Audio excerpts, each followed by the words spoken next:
सिद्धेभ्यः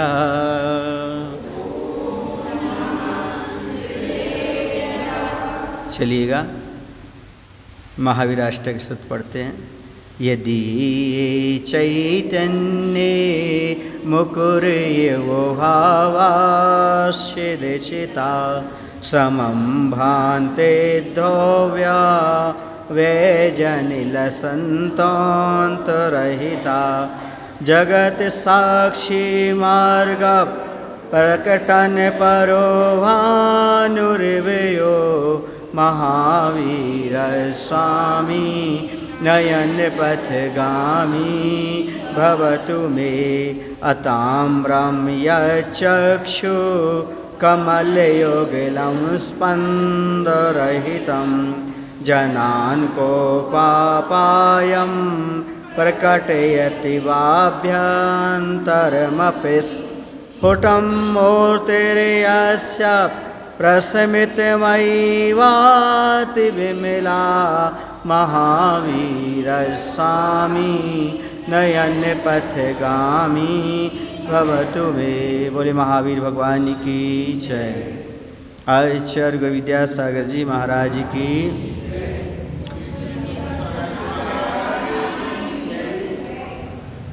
नमन्ना केन्द्राली मुकुटमणि भाजाल जटिलम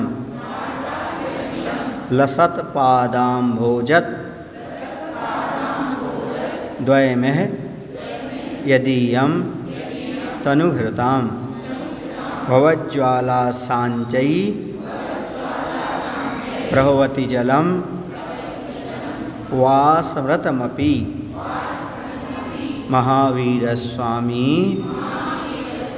नयन पथगामी भवतु मे। नमन्ना केन्द्राली मुकुटमणि भाजाल जटिलम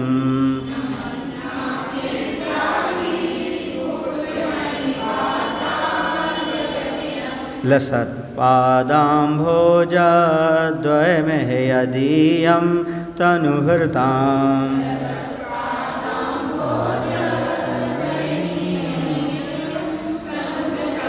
भवज्ज्वाला शान्तये प्रभवति जलं वासमृतमपि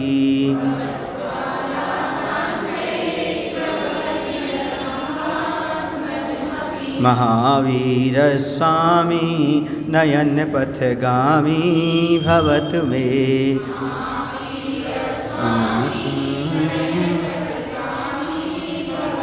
यमाता मातारा नसल सलगाभान सलगा नमन्ना केन्द्राली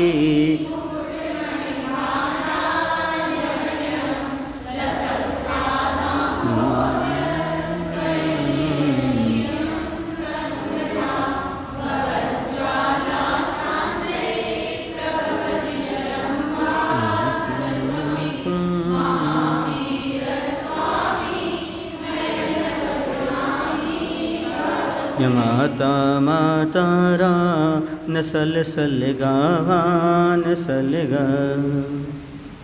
नमत न केन्द्राली मुकुटमणि भाजाल जटिलम। नमत माने नमन करते हुए स्वर्ग के जो देव हैं उनकी आली नाकेंद्र माने नाक माने होता स्वर्ग और वहाँ के इंद्र तो गए नाकेंद्र और आली मान होती पंक्ति तो नाकेंद्र आली क्या हो गया।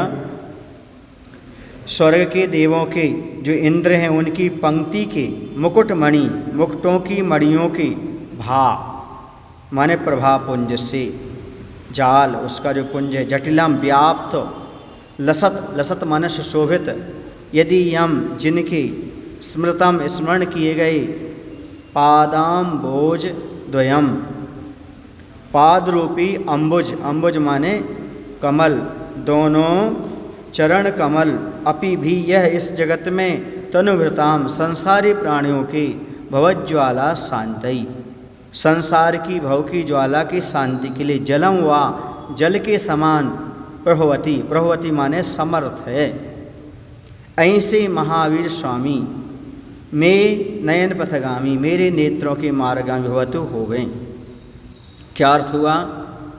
नमन करते हुए स्वर्ग के देवों के, इंद्रों की पंक्ति के, मुकुटों की मणियों के प्रभापुंज से व्याप्त यानी सुशोभित जिनके स्मरण किए गए दोनों चरण कमल भी इस जगत में संसारी जीवों के संसार ज्वाला की शांति के लिए जल के समान समर्थ हैं। इस महावीर स्वामी मेरे नेत्रों के मार्गामी हूँ मैं, अर्थात मेरे नेत्र में हमेशा बसे रहें।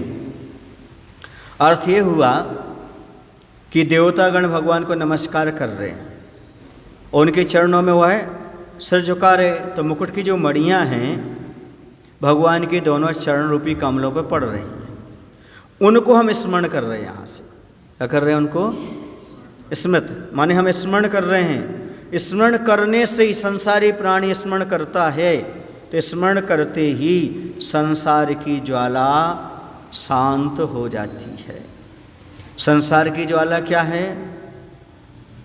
राग, देश, मोह, विषय, वासना, जन्म, जरा, मृत्यु, ये सारी शांति को प्राप्त हो जाती। कैसे? भगवान के उन चरणों को कैसे स्मरण करो?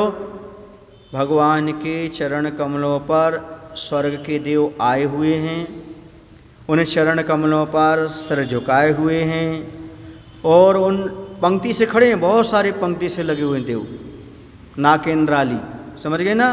नाक माने स्वर्ग, इंद्र माने देव, उनकी आली माने पंक्ति, ऐसे लाइन से खड़े हुए हैं और ऐसे भगवान के चरणों में नमस्कार कर रहे हैं। तो उनके जो मुकुट हैं, उन मुकुटों की जो मणियाँ हैं, उसकी प्रभा कहाँ पड़ रही है? उनके चरणों पर। अब और प्रकाशमान हो गए वो। ऐसे चरण कमलों का ध्यान करो, ऐसे चरण कमलों का स्मरण करो आप। ऐसे स्मरण करने से क्या लाभ होता है? संसार की ज्वाला शांत होती है। ऐसे भगवान के चरणों का ध्यान करने से, उनके चरणों को स्मरण करने से कि इस प्रकार से भगवान इंद्रों के द्वारा पूजे जा रहे हैं, उनके मुकुटों की मणियाँ भगवान के चरण कमल के ऊपर पड़ रही हैं। आप वैसे चरण कमल स्मरण करो। भगवान के चरण कमल पर देवता लोग नमस्कार कर रहे हैं, मुकुट की मणियाँ वहाँ पर पड़ रही हैं, उसकी आभा से और दे दीप्यमान प्रभापुंज जैसे ऐसे चरण कमल, उनको स्मरण करो। जैसे स्मरण करोगे, उन्हें नमस्कार करोगे स्मरण करते करते, वैसे आपकी क्या होगी? भव ज्वाला शांत होगी। क्यों? क्योंकि मणियाँ बड़ी शांत होती हैं, बड़ी शीतल होती हैं। उनके जो प्रकाशपुंज होते हैं बड़ी शीतल, उनकी किरणें शीतल होती हैं और भगवान के चरणों पर शीतल किरणें पड़ रही हैं। अंदर अंदर विचार करो और विचार करते रहो तो अंदर भी बहुत शांति मिलती है। ये बिल्कुल आपके लिए एक प्रकार से जल धारणा के समान है। जैसे योगी लोग आसन लगा करके बैठ जाते हैं, बैठने के बाद एक परिकल्पना करते हैं, हमारे चारों ओर जल भरा हुआ है, हम कमल के ऊपर बैठे हुए हैं, ध्यान कर रहे हैं, तो अच्छी तपती दोपहरी भी हो, गर्मी भी हो, तो अभी ठंडक लगने लगती है, शरीर में शांति का अनुभव होने लगता है। जब ऐसी जल की धारणा बनाने से शांति का अनुभव होने लगता है, तो फिर भगवान के चरण कमलों का ध्यान करेंगे तो निश्चित हमारी भव की ज्वाला शांत होगी। उस समय मन भी शांत रहता है, तन भी स्थिर रहता है और वचन भी मौन रहते हैं। तन मन वचन मात्र भगवान की उस चरणों की ओर ध्यान केंद्रित रहता है, तब उस समय ऐसे कर्म की निर्जरा होती है जो पहले कभी नहीं हुई थी। और ऐसे कर्म की निर्जरा भाव की ज्वाला जो इसको शांत करने में सक्षम है। भव की ज्वालाएं जो उठ रही हैं, यानी जन्म जरा मृत्यु के जो रोग लगे हुए हैं और भी कई प्रकार की चीज़ें हैं, वह सब शांति को प्राप्त हो जाते हैं भगवान के चरण कमलों का ध्यान करने से। हम इसी बात को कहते हैं, भगवान के पदों में ध्यान रखो। पद माने चरण, भगवान के पदों में ध्यान रखो और भगवान के पदों को ध्यान में रखो। पद माने वाक, भगवान मन जिनवाणी, भगवान के पदों में ध्यान रखो और भगवान के पदों को ध्यान में रखो, फिर तुम्हें संसार के सारे पद मिल जाएंगे। इंद्र के, चक्रवर्ती के सारे पद मिल जाएंगे, तीर्थंकर के, फिर बाद में मोक्ष पद भी मिल जाएगा। भगवान के पदों को ध्यान रखो और भगवान के पदों में ध्यान रखो। जो जिनेंद्र भगवान ने कहा है उसको ध्यान में रखो। वो पद माने जिनवाणी और वाक्य, और भगवान के पदों में यानी उनके चरणों में ध्यान रखो। फिर ऐसा कोई संसार का पद नहीं है जो तुम्हें प्राप्त ना हो जाए। सारे पद प्राप्त हो जाएंगे और अंत में आपको मोक्ष पद की भी प्राप्ति हो जाएगी। आदमी पदों की प्राप्ति के लिए, अपनी ज्वाला की शांति के लिए यहाँ वहाँ भटकता रहता है, लेकिन कभी भगवान के चरण कमलों की ओर नहीं जाता। यदि चरण कमल की ओर जाता तो उसे अपने आप शांति की उपलब्धि हो जाती, क्योंकि वहाँ पर देवतागण भगवान को नमस्कार कर रहे हैं। ऐसी परिकल्पना बना लो, ध्यान का विषय बना लो, वो भगवान के चरण कमल हैं, उन पर मुक्तों की मणियों की प्रभाव पड़ रही है, और जब वो प्रभाव पड़ रही है तो बहुत प्रकाशमान ऐसे चरण हैं। कितने सुंदर चरण होंगे, कैसे शोभायमान हो रहे हैं। उन चरणों को नमस्कार करो, और भगवान के चरण देखते ही, शोभा देखते ही मन गदगद हो जाता है। मन में जो ताप, पाप, संताप चल रहे हैं ना, वो सब शांति को प्राप्त हो जाते हैं। मन के विकल्प शांत हो जाते हैं, मन शांत हो जाता है, एकाग्रता आ जाती है, और एकाग्रता आती है इसी का नाम ध्यान है। और ध्यान करते हैं तो ध्यान अग्नि से कर्म रूपी ईंधन अपने आप जलने लगता है। और यही कर्म तो ही जो सारी ज्वालाएं पैदा कर रहा है। संसार की ज्वालाएं कैसे पैदा होती हैं? इन कर्म के माध्यम से। जैसे जैसे कर्म बांधोगे वैसे वैसे कर्मोदय में आएंगे, वही दुख देंगे। और जब हम कर्म को नष्ट करने का उपाय करेंगे तो सारी ज्वाला अपने आप शांत हो जाएगी। समझ गए? ये ज्वालाएं ही हैं। आदमी को अग्नि उतनी नहीं जलाती जितनी काम, क्रोध आदि की ज्वालाएं व्यक्ति को जलाती रहती, क्षण प्रति क्षण। आग के पास रहोगे फिर भी नींद आ जाएगी, लेकिन अंदर जो आग लगी है उसके रहते हुए नींद नहीं आती, नींद भाग जाती। आप किसी से झगड़ा करके जाओ, सो नहीं पाओगे। क्यों? क्योंकि ये आग बहुत खतरनाक है, ज्वालाएं बहुत खतरनाक हैं। और कोई तनाव आपके पास हो, फिर देखो आप चांदनी भरी रात में बरसात बुरी लगती है। कैसी लगती? चांदनी भरी रात हो और बरसात हो जाए, जैसे अभी हो रही। चांदनी भरी रात में बरसात बुरी लगती है। घर में पड़ी हो अर्थी तो बारात बुरी लगती है, और जब दिल में हो कोई दर्द तो हर बात बुरी लगती, हर बात बुरी हो। ज्वाला अंदर चल रही ना, ज्वाला जल रही है, वो होता है। ऐसे ही ये सब ज्वालाएं शांत हो जाती। राग, द्वेष, मोह, क्रोध, ये सारे भाव वर्तमान में शांत हो जाते हैं जब भगवान के चरणों का ध्यान करते हैं। या तो उस समय आप ध्यान नहीं कर सकते, यदि ध्यान कर रहे हो तो ये सब चीज़ें रह नहीं सकती, अपने आप समाप्त हो जाएंगी। इसलिए कहा है आप लोग शाम को ध्यान जरूर किया करो, भगवान के चरणों का ध्यान करो। जब भगवान के चरणों में आपका ध्यान जाएगा, निश्चित रूप से यहाँ वहाँ से ध्यान आपका विचलित हो जाएगा, समाप्त हो जाएगा। मन को लगाना नहीं पड़ता, मन को डाइवर्ट करना पड़ता है। जो मन यहाँ वहाँ लगा हुआ है उससे हमारे लिए बहुत सारी आकुलताएं, तनाव, चिंता पैदा हो रही हैं। लेकिन यदि यही मन हमारा भगवान के चरणों में लग जाएगा तो बस यहाँ वहाँ की सारी आकुलताएं समाप्त हो जाएंगी। अब भविष्य काल में क्या होगा? तो भविष्य काल में उन्होंने कहा है कि संसार का सारा ताप समाप्त हो जाएगा। वर्तमान में क्या होगा? मन का संताप समाप्त हो जाएगा। इसलिए आपने सुना होगा जब कभी कोई सतियों पर, कोई महापुरुषों पर जब भी अपवाद लगा है, अपवाद क्या कहलाता? अंदर का संताप, अंदर अंदर जलना, तो उन्होंने क्या आश्रय लिया है? या तो मंदिर में आ गए, नीली वगैरह का सुनो, जिनालय में आके खड़े हो गए और भगवान के चरणों का ध्यान करने लगे। क्यों? श्री सुदर्शन भी महामंत्र का पाठ करने लगे भगवान का। क्यों? क्योंकि संसार की सारी ज्वाला समाप्त करने में जो भगवान के चरण सक्षम है, तो क्या मन के संताप को दूर नहीं करेंगे? अवश्य करेंगे, और उनका हुआ है। सारे संताप दूर हो गए उनके। उन्होंने मात्र एक ही काम किया है, बस भगवान के चरण कमलों को ध्यान में रखा है।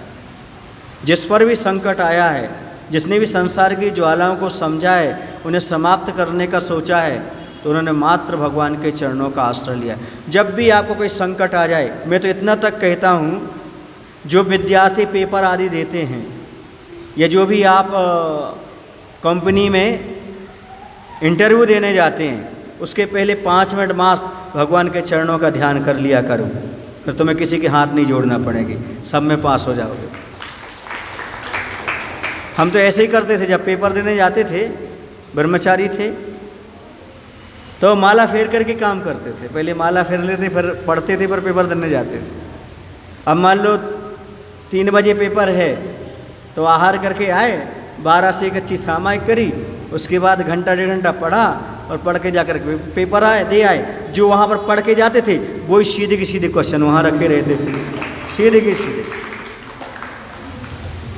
पूरा जो कदम दिखता था, हाँ ये पेज पर ये है, वो लिख करके आ जाते थे। लोग आश्चर्य करते थे कि 2-2, 3-3 नंबर काटने में परेशानी जाती थी टीचर को, ऐसे कैसे हो जाता? क्यों? क्योंकि हम भगवान के चरणों का ध्यान करके गए, इसलिए ऐसा होता है। इफेक्ट है, आप अपने जीवन में कभी भी अपना करके देख लेना। अब जब कभी आपको कोई परीक्षा देना पड़े, एग्जाम देना पड़े, तो आप जैसे आपका पेपर है आज, तो सुबह उठो, सबसे पहले भगवान का ध्यान करो। आप ध्यान करने के बाद 10-15 मिनट, उसके बाद आप पुस्तक खोलो, आप उसको पढ़ो, आपका बोई निकलेगा और बोई आपके माइंड में आएगा, ये 6 पृष्ठ पर ऐसा लिखा है, ऐसा लिखा है, ऐसा लिखा, पूरा आपको नज़र आने लगेगा। बस पहले किसका ध्यान कर लो? भगवान के चरणों का ध्यान कर लो। आज के विद्यार्थियों को इस पर विश्वास नहीं होता, पर हमारे ज़माने के हम विद्यार्थियों को विश्वास था। ये सुने नैतिक, ये विश्वास करो, जब भी पेपर हो बस ऐसे ही करना, 5 मिनट भगवान के चरणों का ध्यान करना, ये एक नमोकार मंत्र की माला उसके पीछे फेर लेना, फिरने के बाद ऐसे ही करना, काम बन जाएगा। हमारे साथ बायोलॉजी साइंस वाले विद्यार्थी थे, वो केमिस्ट्री की, फिजिक्स की, बायोलॉजी की 3-3 ट्यूशन पढ़ते थे, और हम तो कभी कभी पीरियड भी गोल कर देते थे, क्योंकि पूजन का समय है, इसका समय है, उसका समय है। वो भी पढ़ते थे, हम भी पढ़ते थे। जब रात्रि में पढ़ते थे तो वो लोग क्या करते थे, 1 घंटा पढ़ने के बाद चाय पीते थे, हम रात में पानी भी नहीं पीते थे। समझ में आ रहा है आपको? लेकिन जब रिजल्ट आया, एक भी कोचिंग नहीं पढ़ी, जब रिजल्ट आया उसे 10% आगे थे। कितने परसेंट? कारण भगवान का ध्यान करना। चाय पीने से माइंड दब जाता है, नींद नहीं भागती, पर याद करो तो कुछ याद नहीं होता उसमें, चाय पीने का फिर याद नहीं होता। और माला फेरो तो 6 उत्सव बढ़ता है, माला फेरने से पुण्य बढ़ेगा, एकाग्रता आएगी, जो पढ़ोगे वो माइंड में बैठता चला जाएगा। ये लोगों को कम श्रद्धान रहता है, खाने पीने पर ज़्यादा, घूमने फिरने पर ज़्यादा। देखो उस समय यदि हम नवकर्म मंत्र पढ़ लेंगे या भगवान का ध्यान कर लेंगे, उससे हमें कितना फ़ायदा होगा ये बहुत कम लोग जानते हैं। तो यहाँ पर एक करें, संसार की ज्वाला की शांति के लिए जल के समान है वो। हाँ, जल पी लो, चाय मत पियो, ये जल पी लो। कौन सा जल? भगवान के चरणों के ध्यान कर लो। ऐसा ये समर्थ ऐसे महावीर स्वामी मेरे नेत्रों के पथगामी होवें। बोले महावीर भगवान की जय। आचार्य विद्यासागर जी महाराज की।